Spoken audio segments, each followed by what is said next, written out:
Riuniti nella conferenza dei sindaci del litorale, i 10 comuni costieri del Veneto rinnovano dal 2022 l'appuntamento con un summit del mare che è laboratorio permanente di progettazione partecipata al più ampio livello possibile, coinvolgendo amministratori, imprese, operatori pubblici e cittadini.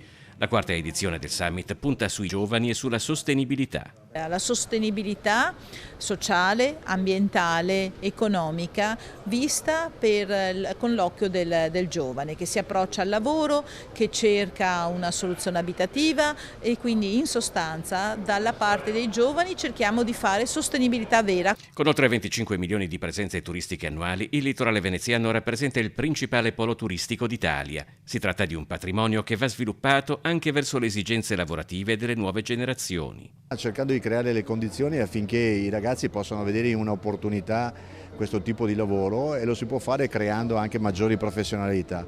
Gli ITS del turismo, quelli che ha sede a Jesolo ma che ci sono anche parti del nostro territorio, credo che sia una prima risposta per far comprendere come lavorare nel turismo non è qualcosa di episodico o tipicamente stagionale, ma può essere stabilmente un lavoro con grande gratificazione. Ogni comune partecipa con un progetto specifico. Il Lido di Venezia con un piano di rilancio dell'arenile attraverso progetti educativi, culturali e ambientali destinati ai giovani. Il nostro progetto del Lido di Venezia si chiama Rigenerazione, intendendo proprio la generazione dei giovani che deve essere coinvolta nei progetti ambientali, deve essere coinvolta nei progetti di formazione.